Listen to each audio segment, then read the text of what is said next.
दज्जाल के कत्ल के बाद लोग अमन के साथ जिंदगी गुजारेंगे। इसी दौरान अल्लाह हजरत ईसा अलैहिस्सलाम को हुक्म देगा कि तमाम मोमिनों को माउंट सीना यानी कोहे तूर पर ले जाएं, वही जगह जहां हजरत मूसा अलैहिस्सलाम अल्लाह से बात किया करते थे, क्योंकि अब कुछ ऐसे वहशी लोगों को छोड़ दिया जाएगा कि कोई कौम उनसे लड़ नहीं सकेगी। तो हजरत ईसा अलैहिस्सलाम तमाम मुसलमानों को माउंट सीना के किले में ले जाएंगे और वही रहेंगे। फिर याजूज माजूज को छोड़ दिया जाएगा। याजूज माजूज इतनी बड़ी तादाद में जाहिर होंगे कि जब इनका पहला गिरोह दरियाए तिब्र के किनारे से गुजरेगा तो इसका पानी पीकर इसे खुशक कर देगा, और जब दूसरा गिरोह वहां पहुंचेगा तो सोचेगा कि वहां कभी पानी था ही नहीं।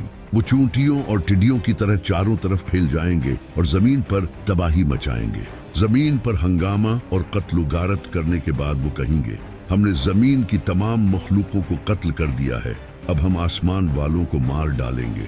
और फिर वो आसमान की तरफ तीर चलाएंगे।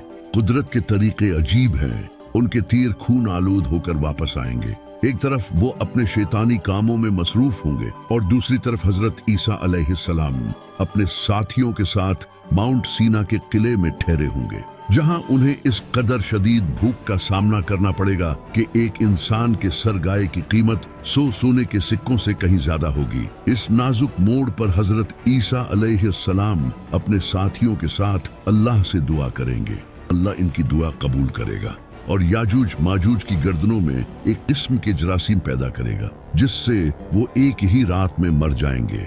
याजूज माजूज के खात्मे के बाद हजरत ईसा अलैहिस्सलाम और इनके साथी माउंट सीना से नीचे उतरेंगे और देखेंगे कि सारी जमीन इनकी लाशों और बदबू से भरी होगी। वो फिर अपने साथियों के साथ अल्लाह से दुआ करेंगे।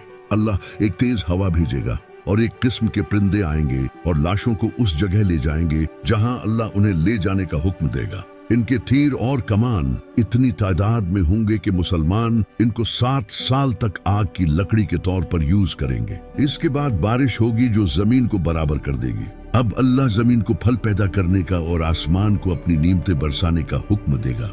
अल्लाह की इतनी रहमत होगी कि एक अनार को लोगों का एक गिरोह अच्छे से खा सकेगा, और गाय का दूध एक कबीले के लिए काफी होगा और बकरी का दूध एक खानदान के लिए काफी होगा।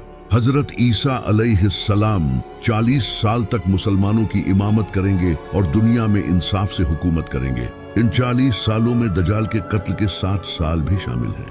हजरत ईसा अलैहिस्सलाम शादी करेंगे और इनके बच्चे भी होंगे।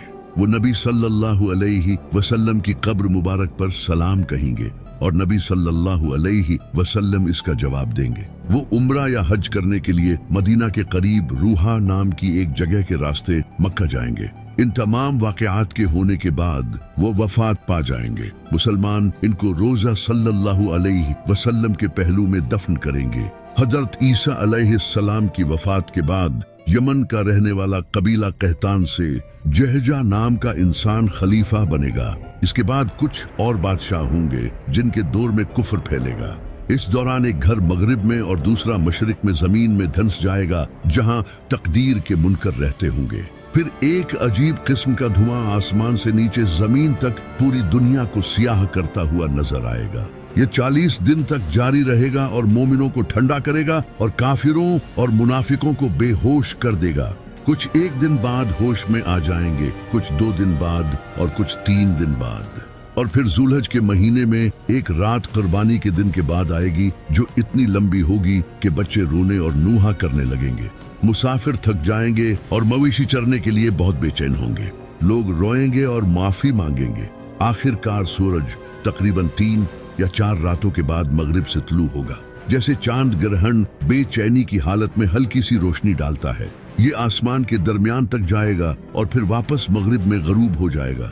इसके बाद सूरज हर रोज मशरिक में तलू होगा। क़यामत की इस निशानी के जाहिर होने के साथ ही तौबा के दरवाजे सब पर बंद हो जाएंगे। काफिरों का कुफर को छोड़ना और गुनहगारों की गुनाहों से तौबा कबूल नहीं होगी और इस्लाम कबूल करना भी कबूल नहीं होगा।